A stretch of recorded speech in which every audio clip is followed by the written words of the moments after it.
Supercell. Игровая компания, которая подарила нам кучу классных игр. И за эти 15 лет на ее играх выросло целое поколение. Поэтому сегодня я тебе расскажу, с чего она начинала и к чему пришла за эти годы. Поехали.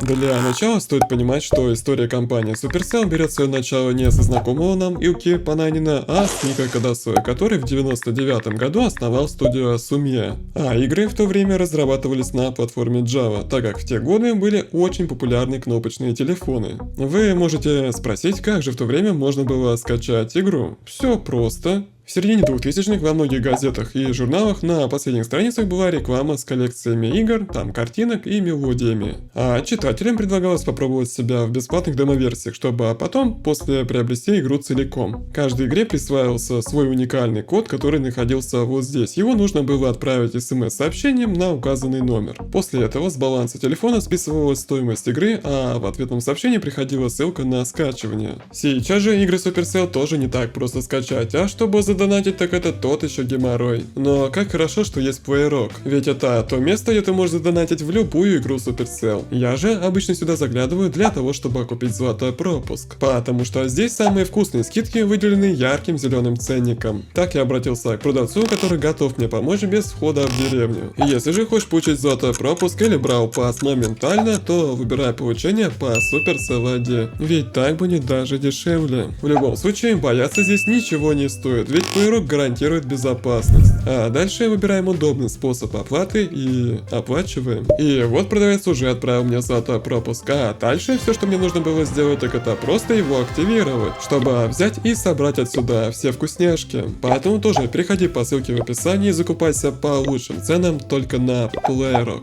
Здесь вы, конечно, можете резонно спросить, но где же Илка? Это, возможно, для кого-то прозвучит забавно, но сам владелец студии Мика не хотел брать на себя управленческие функции, заниматься маркетингом и всей вот этой бумажной волокитой. Это его очень тяготило, а он просто хотел спокойно разрабатывать игры. Поэтому Мика выложил вакансию, где ему требовался руководитель студии, но с одним нюансом. Работать нужно было за бесплатно, так как у парней на то время в карманах было пусто. Но такой человек нашелся, им оказался нам знакомый 22-летний Илка, который в то время мечтал стать бизнес-боем. И с приходом Илки у Sumie действительно дела пошли в гору, так как в 2003 году компания получила прибыль больше 1 миллиона евро. За это время были выпущены такие игры, как Extreme Air Snowboarding. Как понятно из названия, тебе необходимо было просто фристайлить на сноуборде, и думаю, подобных игр наберется с десяток. Но в игре присутствовал нюанс. Здесь был доступен многопользовательский режим, а сама игра была выполнена в 3D, и все это как-то работало на кнопочном телефоне в 2003 году. А в 2004 году студия выпускает Pitfall: The Lost Expedition. Здесь тебе предстояло играть за Гарри, исследователя, который находился в поисках сокровищ. По сути, игра напоминала игры по Индиане Джонсе, где тебе необходимо было пройти 16 уровней, решая заковыристые головоломки и сражаясь с серьезными боссами. А в октябре 2004 года горячими финскими парнями заинтересовался калифорнийский разработчик Java игр Digital Chocolate. И на то время это была серьезная контора, которая забирает финнов под свое крыло. И за время работы на Digital Chocolate финны успели выпустить несколько классных игр, таких как California Gold Rush. Это игра, в которой нужно было помочь девушке Мэнди разбогатеть, находя спрятанные сокровища и покупая в магазине припасы, такие как карты, опоры и взрывчатку, которые помогали ей забираться в еще более глубокие ущелья. Ну и, конечно, легендарная Tower Blocks. Это действительно квадратная ностальгия, да еще и в квадрате.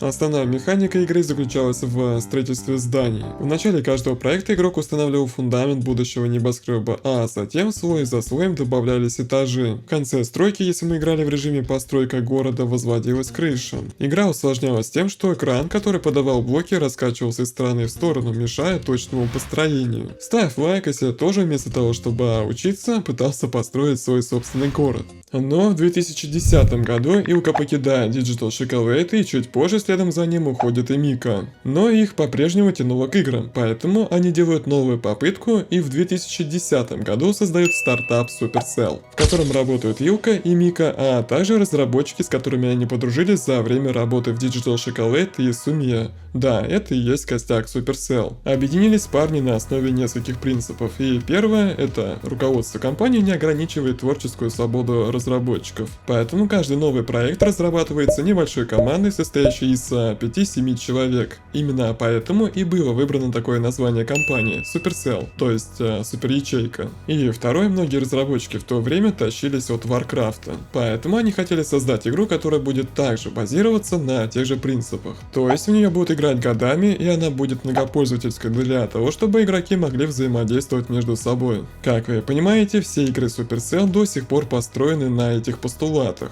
Из личных средств Мика и Илка вложили в компанию 250 тысяч евро и еще смогли привлечь 400 тысяч от Takis. Это им и дало возможность организовать первый офис в Эспо. Со слов Илки: наш офис представлял собой небольшую комнату в 30 квадратных метров с 6 столами и, конечно, кофеваркой. В какие-то моменты в офисе собиралось по 15 человек, и мне приходилось работать на коробке. Первой же игрой от Суперов стала онлайн-игра Gunshine.net, на разработку прототипа которой потратили 8 месяцев. Бета-тест стартовал в Facebook. Это была игра, в которой игрокам предстояло бороться с вторжением зомби, созданной злой мегакорпорацией LabCorp на остров Даунбрик-Сити. Игроки могли создавать и настраивать своих персонажей из 3 классов, играть и объединяться во фракции с друзьями или в одиночку выполнять множество заданий. У игры был хороший старт, на первых порах в нее играло до 500 000 игроков, но чуть позже игра стала стремительно терять популярность. Основная проблема игры заключалась в ее сложности. Казуальные игроки просто не хотели разбираться в ее тонкостях и просто забрасывали ее. И тут важно понимать, какие игроки играют в браузерные игры. Как правило, это бабульки и дедульки, максимум которых это собирать урожай в веселой ферме. А при попытке перенести игру на мобильные платформы стало очевидно, что из-за сенсорного экрана заменить работу мыши и клавиатуры будет невозможно. Поэтому в конечном счете было решено закрыть проект. И примерно в это время в компанию попадают несколько iPad'ов, которые недавно выпустила компания Apple. Повертев в руках это чудо, сотрудники были просто в восторге от него. В этот момент было принято судьбоносное решение. Нужно отказаться от попыток закрепиться на рынке браузерных игр, где уже и так была лидером компания Zynga, и сосредоточить все усилия на мобильной разработке. Поэтому, чтобы выбраться из тяжелой ситуации, в компании было принято решение в короткие сроки попытаться разработать сразу 5 игр. И первой игрой, которая изначально разрабатывалась для смартфонов, стала Pets vs. Orcs, вышедшая в начале 2012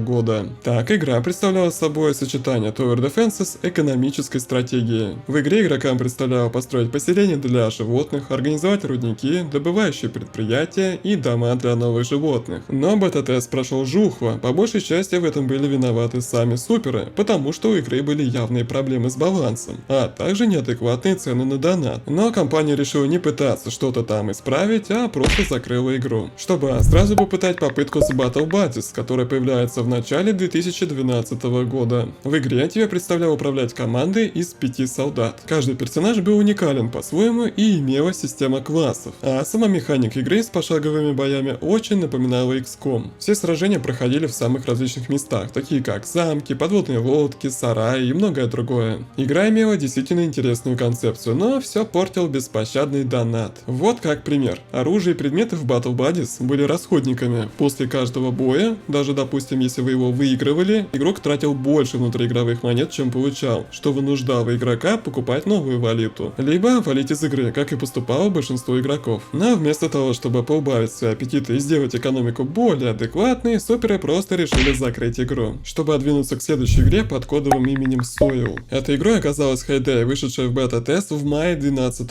года. Уже тогда стало понятно, что это хорошая игра, поэтому 21 июня было решено провести глобальный запуск. Но в Supercell в то время не было как таковой технической поддержки, просто потому что компания и не рассчитывала на такой ошеломительный успех во всем мире. Но в Hay Day стало массово расти количество игроков, поэтому на студию посыпались тысячи вопросов от новых игроков. Поэтому вместо отдыха на своем заслуженном отпуске всем сотрудникам компании пришлось работать как служба поддержки. На самом деле Hay Day нельзя назвать копией Farmville для планшетов, хоть и понятно, чем вдохновлялись суперы. Просто Hay Day — это игра с куда более глубоким геймплеем, чем в обычных фермах тех лет. Так, в большинстве ферм того времени, собирая яйца в курятнике, вы сразу получали монеты. В Hay Day же, когда вы собирали яйца, вам давали именно яйца вместо монет. Конечно, чтобы получить монеты, можно было сразу продать эти яйца, но чтобы заработать еще еще больше денег, можно было создавать из этих яиц еще более ценные вещи для продажи. Так, допустим, можно было комбинировать яйца с другими ресурсами, например, с мукой и сахаром, чтобы в конечном итоге получить вафли, печенье и другие вкусняшки. Согласитесь, так куда интереснее и куда выгоднее. И несмотря на то, что HD сейчас не занимает списки лидеров, Supercell по-прежнему продолжает поддерживать игру и выпускает по 3-4 обновы для этой игры в год. Но будем честны, на самом деле 2012 год запомнился многим 2 августа 2012 года выходом легендарной Clash of Clans. Это игра в стиле Tower Defense, где тебе необходимо было копить ресурсы, на эти ресурсы строить свою деревню, улучшать здания и воинов, потом делать набеги на вражеские деревни и так по кругу. Если что, то более подробно об истории Clash я рассказывал в этом видео, посмотри. Но если вкратце, это была безусловно не первая игра с такой концепцией. И изначально свои корни игра берет из Backyard Monsters от студии Kixeye. Но при создании Clash of Clans Supercell учли ошибки Gunshine, поэтому игра имела приятный визуальный стиль и была куда дружелюбнее к новичкам. Хотя и хардкорным игрокам тоже давало простраться, ведь так просто снести деревню на 3 звезды это та еще задачка. Тем самым Supercell удалось сплести вместе казуальную механику с хардкорной, открыв новый тип игр как мидкор игры. Также Clash выгодно отличался от игр тех лет наличием глобального чата, где ты мог всегда посраться с каким-то ноунеймом, набрать людей в клан или даже найти новых друзей. Если же ты тоже скучаешь по тем временам, то закатывайся в мою телегу. Здесь я организовал чатик для тех, кто хочет балдежно проводить время, крепко сжимая банку охоты в руках. Если что, то ссылочку я оставил в описании. Еще одной важной чертой Clash является прогресс, который ощущается кончиками пальцев. Так, ты начинал с небольшой захудалой деревушки, но постепенно твое село разрасталось, а воины становились сильнее. И вот ты чувствуешь, что легко разбиваешь в щепки базы, на которые несколько месяцев назад даже не решался напасть. Все в клане развиваются, и тебя это тоже подстегивает как минимум не отставать от других, а как максимум стать сильнейшим игроком в клане. После такого колоссального успеха Clash появилось огромное количество клонов этой игры, но переплюнуть оригинал так никто и не смог. Но успешный успех Clash не давал покоя и самой Supercell. Поэтому 11 марта 2014 года на свет выходит Boom Beach. На первый взгляд кажется, что это тот же Clash of Clans, просто сменивший сеттинг на бои в тропиках, а сами персонажи напоминают болванчиков из Team Fortress. Но в Boom Beach был все-таки переработан геймплей, так в отличие от Clash разработчики сразу отказались от бесполезных стен. Саму атаку можно проводить только с одной стороны, то есть со стороны берега, и если атака, допустим, не удалась, ее всегда можно перебить. И если какие-то воины выжили в бою, они не исчезают, а возвращаются обратно. Но несмотря на свои плюсы, Boom Beach так и не смогла повторить успех Clash, поэтому игра, к сожалению, не получает такие часто обновы по сравнению с Clash, но свою копеечку игра по-прежнему приносит Supercell.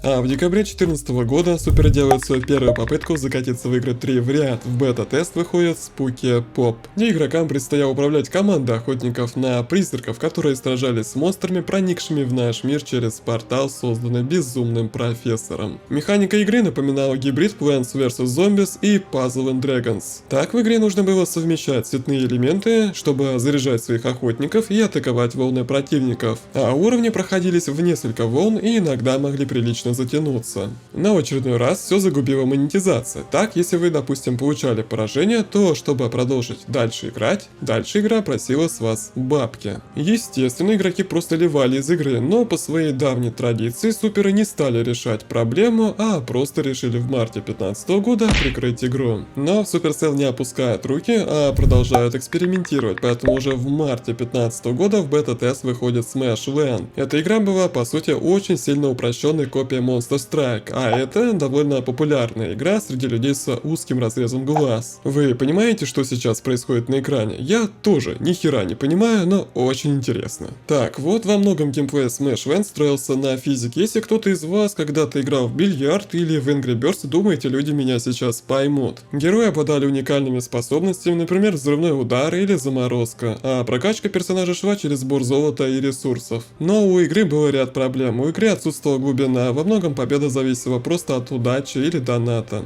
Поэтому сам геймплей игры быстро приедался, потому что игровой процесс был настолько прост, что в нем мог разобраться даже человек с IQ ниже 10, то есть даже я. И видя, что игра народу не заходит, суперы ее довольно быстро прикрыли, а команду разработчиков перебросили на следующий свой довольно успешный проект. И этой игрой оказывается Clash Royale, которая вышла в бетку 4 января 2016 года, но игра так быстро набирала обороты, что уже спустя 2 месяца вышел в глобальный глобальный релиз. Как и Clash of Clans, карточная стратегия мгновенно стала мировым хитом. Так, за первый год она принесла более миллиарда долларов своим создателям и по сей день приносит огромные доходы. Поэтому мимо такой курицы, несущей золотые яйца, не смог пройти китайский гигант Tencent, который решает купить Supercell у Софтбанка за 10 миллиардов долларов. И это, на минуточку, была самая дорогая покупка в истории Финляндии. Основная же идея игры состояла в том, чтобы создать ответвление к Clash of Clans уже знакомыми персонажами из вселенной Clash. Там варвары, гоблины, лучницы, ну все, что мы с вами любим. Но чтобы игроки могли сражаться непосредственно с друг другом. И если вы не знали, то изначально Clash Royale задумывался как дополнительный режим для Clash of Clans, но по мере разработки игра так сильно разрасталась, что в итоге решили создать из нее отдельную игру. Весь геймплей Рояля строится на битвах, в которых вам нужно уничтожать вражеские башни с помощью уникальных карт, а также не забывать оборонять свои башни от врага. На первых порах Рояль кажется довольно простой игрой, но вот если начать разбираться в тонкостях, то можно провалиться в кроличью нору. Ведь нужно уметь комбинировать карты, предугадывать действия противника и грамотно управлять эликсиром. Но всю эту красоту, к сожалению, ломает черепаший прогресс развития. Гринд становится во главе угла, а чтобы гриндить быстрее, нужно донатить. Без этого, можно сказать, не добиться каких-то значимых результатов здесь. А это очень сильно бесит. Именно поэтому сейчас Рояль проигрывает популярности многим современным играм Supercell. Следующий проект, на котором Суперы долго корпели, стал Brawl Stars. Ее история началась еще в далеком 2016 году с прототипа под названием Project Laser, где управление персонажем и атаки были автоматизированы. Однако тестирование показало, что геймплей слишком медленный, и команда решила переработать концепцию, добавив вертикальный режим. В таком виде игра в июне 2017 года вышла в бета-тест и пребывала в нем практически 1,5 года. Почему так долго? Дело тут в том, что к игре скептически относились не только игроки, но и сами суперы долго сомневались в игре. Так, за время бетки игра претерпела множество изменений, как, допустим, вернулась к горизонтальному режиму с ручным управлением. А это потребовало полного пересмотра геймплея и карт. В итоге 12 декабря 2018 года суперы решились на глобальный релиз и не прогадали. После релиза загрузка игры возросла в 6 раз. Как рассказывал менеджер сообщества Фрэнк, Все, что мы хотели, так это просто создать отличную соревновательную игру для команд и передать суть популярных игр,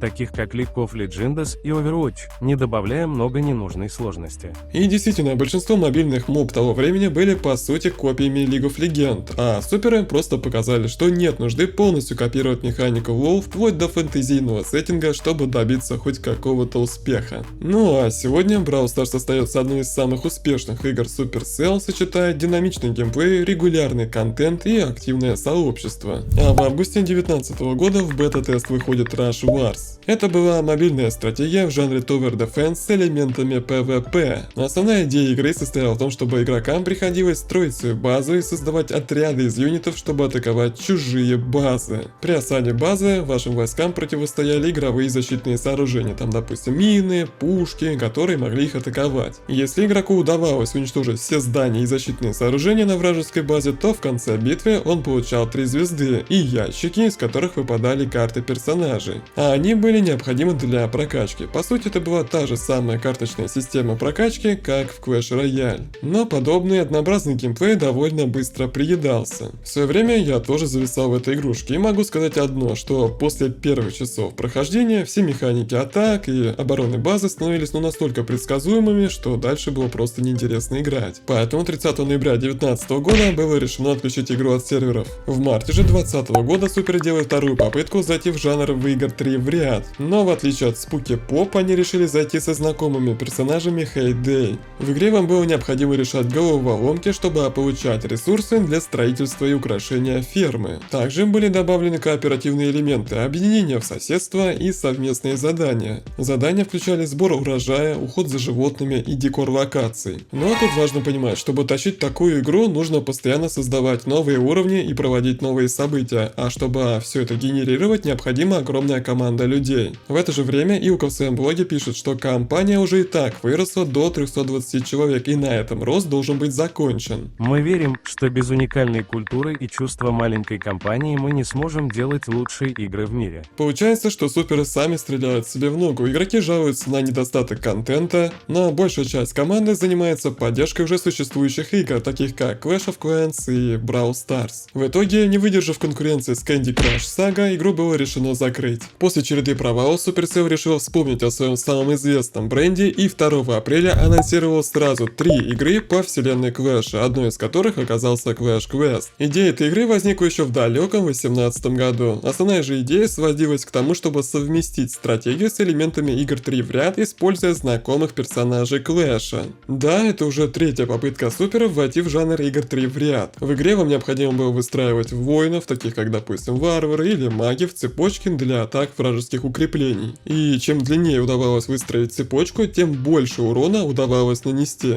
В свое время я много провел времени в этой игре, и поначалу она казалась очень простой, но вот к уровню 20-му у нее прям резко возрастала сложность. Поэтому, чтобы продвинуться дальше, приходилось по несколько десятков раз переигрывать старые уровни для того, чтобы накопить золото и эликсира, чтобы потом прокачать своих воинов, иначе продвинуться вперед было просто невозможно. Конечно, это очень сильно раздражало, и многие игроки отваливались из игры спустя неделю. Они попытались это исправить и в июньской обнове переработали с нуля одиночный режим и добавили много новых элементов, однако вместе с этим они решили сбросить весь игровой процесс всех игроков. То есть получилась такая забавная ситуация, что все эти месяцы ты что-то там делал, копался, тратил свое время, а потом к тебе подходят и говорят: слушай, мальчик, давай ты начнешь там играть как-то заново. Можно сказать, что это был последний гвоздь в крышку гроба этой игры, и даже последние 3 коллеги, которые все еще играли в квест, просто ливнули. Поэтому уже в августе 2022 года Supercell закрыли игру. И параллельно с квестом шел бета-тест Clash Mini. Это была попытка суперов запрыгнуть в уходящий вагон автошахмат, используя знакомых персонажей из Clash Royale, которые, согласитесь, выглядят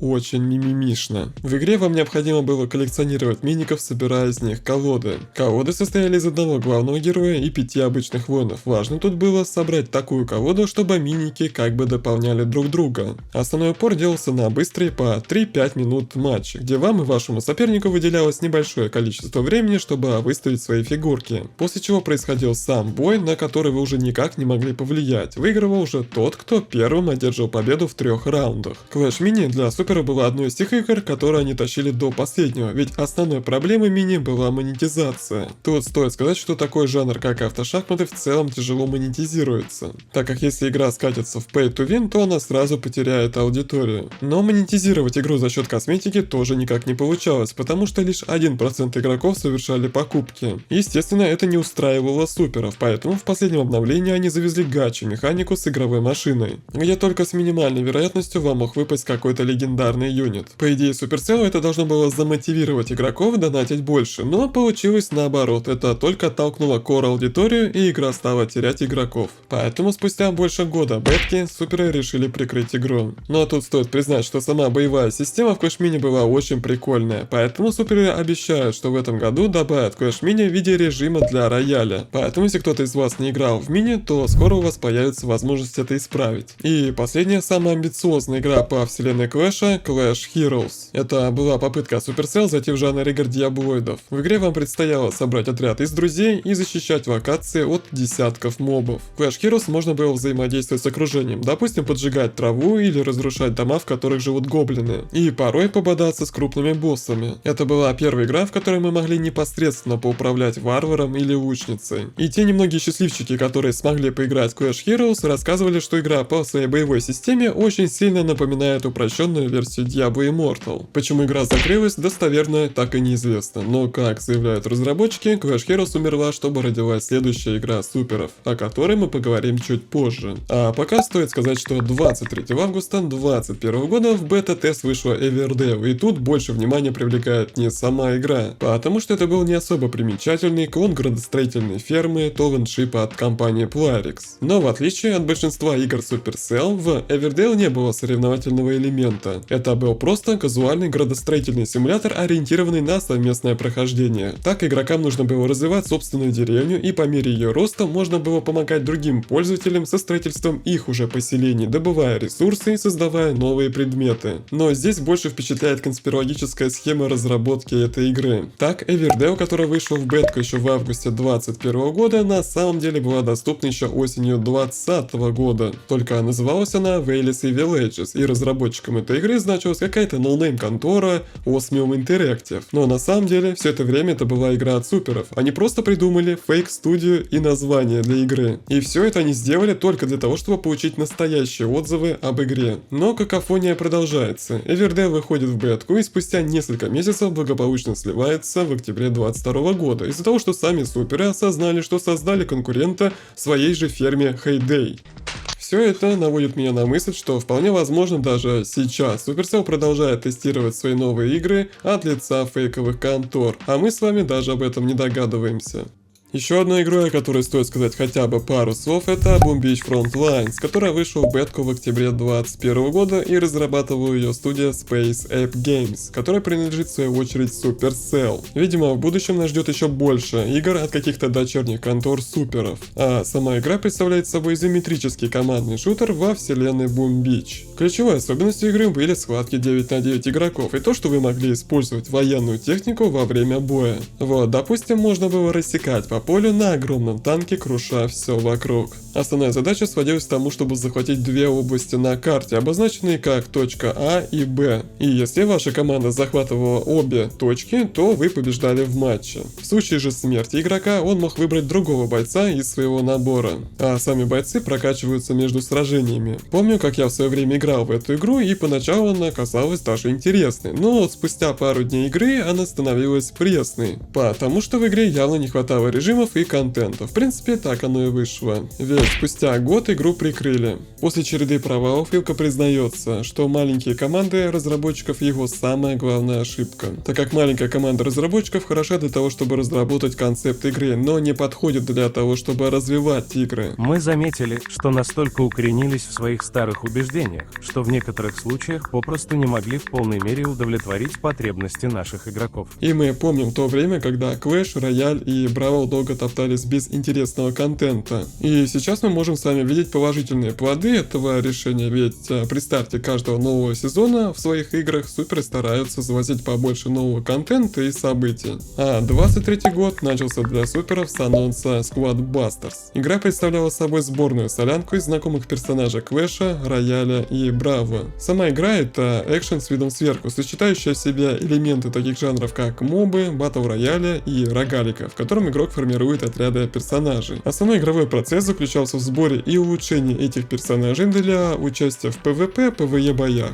И в отличие от многих моб, игровые сессии которых длятся там по 20, по 30 минут, игровая сессия в Squad Busters длится всего лишь 4 минуты. И игра действительно понравилась игрокам, поэтому впервые за долгое время, 29 мая 2024 года, случился глобальный релиз. Ну а тут стоит сказать одно, что многие свои идеи Squad Busters потырил из Food Rush, так как они примерно в одно время находились в бета-тесте. Эта игра вышла в бетку в мае 2023 года, и Food Rush была игрой с интересной концепцией. Если вот хоть как-то попытаться вам описать, что это была за игра, то представьте, что Clash Royale скрестили с Лигой Легенд и приправили все это королевской битвой. Концепция выглядит следующим образом. 8 игроков отправляют на PvP-арену в виде острова, который медленно уходит под воду. И пока он окончательно не ушел под воду, вам необходимо собрать армию из мобов. Управление главным героем осуществляется тапами, стрелять и целиться им не нужно, только можно в подходящий момент активировать специальную способность. В связи с этим каждую катку можно условно поделить на две части. В первой части игрок ищет и собирает отряд из мобов и сражается с нейтральными мобами, раскачивая свою армию, а во второй сталкивается с армиями противника. Ну и по правилам королевской битвы остаться на острове может только один. Но игрокам не понравился пассивный геймплей, поскольку вы не принимали активное участие в бою, а за вас сражались ваши мобы. И раздражало не совсем удобное управление. В игре не было джойстика, а все управление сводилось к табам по экрану. В итоге, в конце лета 2023 года было принято решение закрыть игру.